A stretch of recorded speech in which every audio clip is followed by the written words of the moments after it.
Hello, guys. Hopefully, you haven't waited until this late in the week to start your homework, but if you have, then hopefully I'll help you out a little bit with a few of the terms. Sorry, I keep looking up. I've got your terms on the TV in front of me. So, what I'm going to do is I'm going to skip around a little bit, but we're going to cover Treaty of Versailles, Weimar Republic, or Weimar Republic, and might talk about Mussolini, and we're definitely going to talk about appeasement, Anschluss, in Munich. So hopefully you need some of those in your homework. First thing I want to show you guys real quick, and I'm going to skip through these pretty fast. See if I can get rid of my... Nope, I can't. Oh, there it is. Okay. So I'm going to skip through these pretty fast. If you do not have these definitions, you need to get these in your notes. The reason I'm going to skip through these fast is I'm going to assume you can pause the video and write these down. So I'm not going to spend a lot of time showing you the actual slide. I'm going to just kind of skip right on by. In class, a lot of times I wait for you guys to finish writing, but here you can just pause the video. So first thing you need to know, fascism, highly nationalistic, follows a political philosophy characterized by authoritarian, authoritarian, so complete control, and a strong central government. There's no tolerance for people who oppose them. Think Hitler. All right, they got rid of one of the first groups of people they got rid of are the communists because they opposed fascism. Now, this is what you need to understand. Fascism and communism both are authoritarian, or at least have been in the past. And they both control every aspect of life, but they are two different political systems. Fascism, one, is nationalistic. They want to support their country over any other country. Communism is more international. They want everyone to be communist. All right, both systems of government usually have complete control over their populations. And this is what we call totalitarianism, which is the middle definition. And totalitarian, just like the name, total control of its people. The government has absolute control. We've talked about this in the form of absolute monarchs are similar to totalitarians, except without the belief that God has put them in control. That's what absolute monarchs believed, that God had put them in control. Totalitarians, man, maybe not. Maybe they use God, maybe they don't. But they have complete control of their people. And fascism and communism can both be totalitarian. All right, so this period after World War I, we see the rise in totalitarian and we see the rise in fascist and communist governments. Now, for your terms,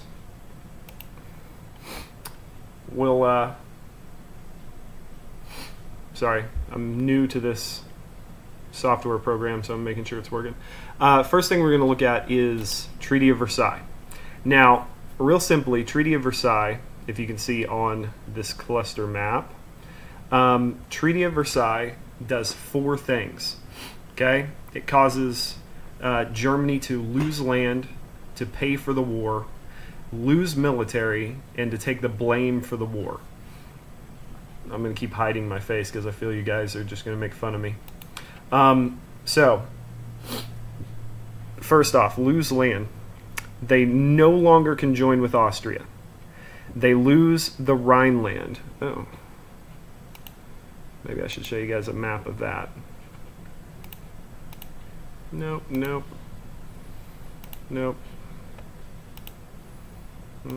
There we go.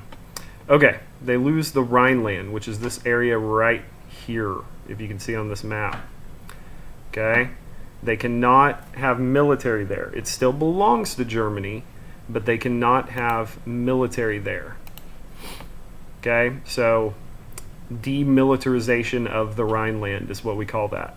And they lose Alsace and Lorraine, which is this area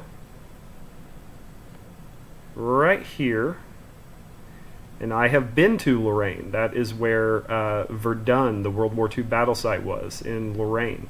And they lose this territory to France. And they took it from France in 1871 in the Franco-Prussian War. So this territory is passed back and forth between Germany and France several times throughout history.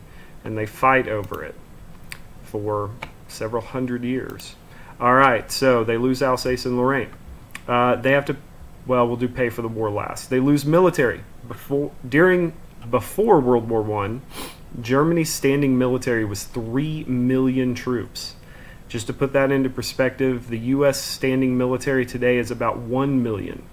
Now, granted, they don't have the technology that we have today, so they needed more troops. But to go from 3 million to 100,000, that's pretty significant.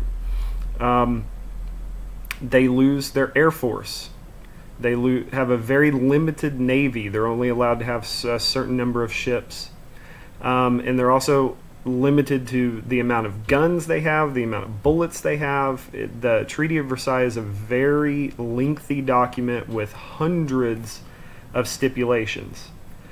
All right, they also take the blame for the war. This depressed the German spirit. People were not proud to be German. They were ashamed, and they were angry at their own government. Okay? Because their government had agreed to it. And another thing they did was pay for the war. They had to pay back France and Britain for the war. This hurts the German economy. They borrow from the United States, and they start printing money, which we'll look at here in a minute, to try to pay off their war debt. So just to give you an example, what happens in the United States in 1928 when the stock market crashes? Okay? The U.S. is loaning Germany money to pay off their debt. Germany's borrowing it, paying off France and Britain. But then the Great Depression hits in the United States, and so they can no longer borrow money from Germany. So this is why the Great Depression in the United States affects the entire world, because Germany can no longer borrow money, so they're poor, the U.S. is poor, France and Britain are not getting paid back for the war, so they're poor. It affects the entire world. And I'm going to move on to a different slide to talk about Weimar Republic. Now, when I said the German people in the cluster map angry at their own government, they're angry at what we call the Weimar Republic. Okay? Weimar Republic existed from 1919, the end of the war. Remember, they used to be a constitutional monarchy. Now they are a republic. They no longer have a Kaiser, who was their king. So 1919 until Hitler comes to power in 1933. Okay? Hitler forms the National Socialist Party, or helped formed, joined more accurately. And he advocated for a dictatorship. He promoted nationalism and militarism. We've seen those two words before in World War I. He belittled people that were intelligent. He belittled intelligence. So, well, I'm on video, so I won't say anything controversial. Okay, this is what I wanted. I like this graph better than the one in the other slide. Because they start printing money in the 1920s, this is what the price of bread does. Okay, DM stands for Deutschmark, which was their form of currency. For short, we just call it the mark, or the German mark. It cost about 63.63 Deutschmarks in 1918 to buy a loaf of bread. Then 1922, it cost about 163. Then 23, 250. Then later in 23, $3,000 or Deutschmarks. Then September 23, 1.5 million Deutschmarks to buy one loaf of bread. Okay. Then by November 1923, It cost, let's see, that is 200 billion Deutschmarks to buy a loaf of bread. People would literally take wheelbarrows full of cash. You can see these kids over on the side here playing with Deutschmarks, with printed cash Deutschmarks. And this is all because you have to control how much money you print. Okay? The more you print, the less valuable it becomes. This is what we call inflation.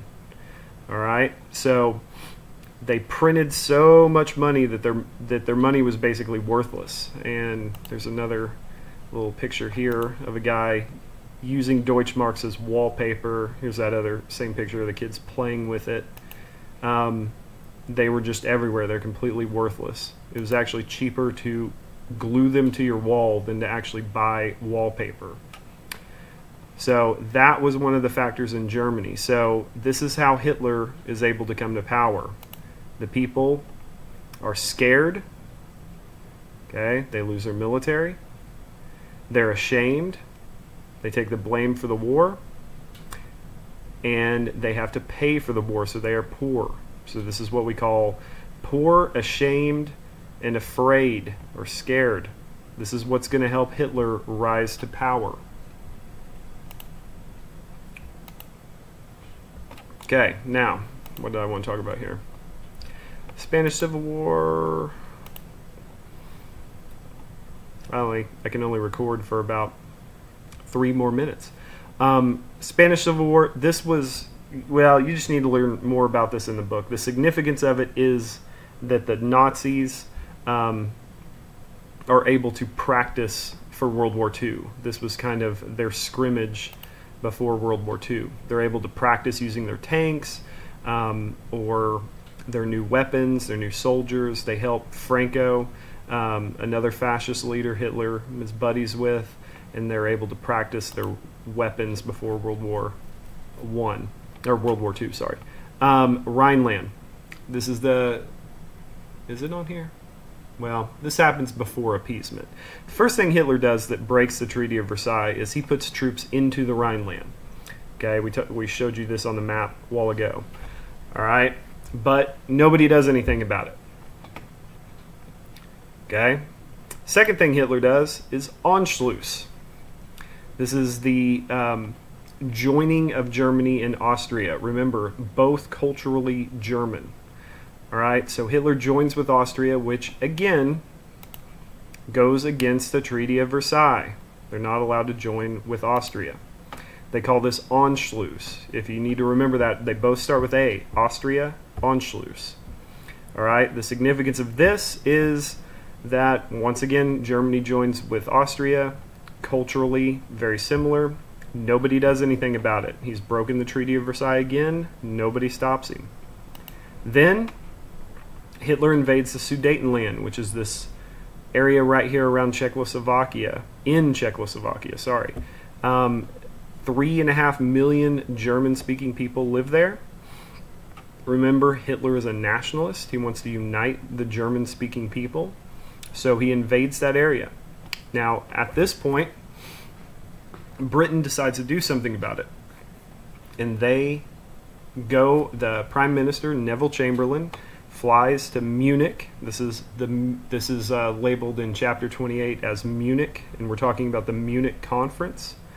And he meets with Hitler and he says, okay, great, you're a bully. Now, we're going to give you the Sudetenland. We're going to give you part of Czechoslovakia. You just need to stop what you're doing. And Hitler says, oh, great. And so Neville Chamberlain flies back home. And he says, I have given us peace for our time. This is a famous quote by Neville Chamberlain. Peace for our time. And they are not going to have peace. All right? Hitler immediately turns around and invades the rest of Czechoslovakia. And still, they do not declare war on Hitler. All right? Or on Germany. So he has now broken the Treaty of Versailles 3 times, and nobody's done anything to stop him. I'm sorry, I'm running out of time now. I can only do 15 minutes, so that will be it for now. And I will try to post another video tomorrow and talk about a few other things. especially the battles during World War II.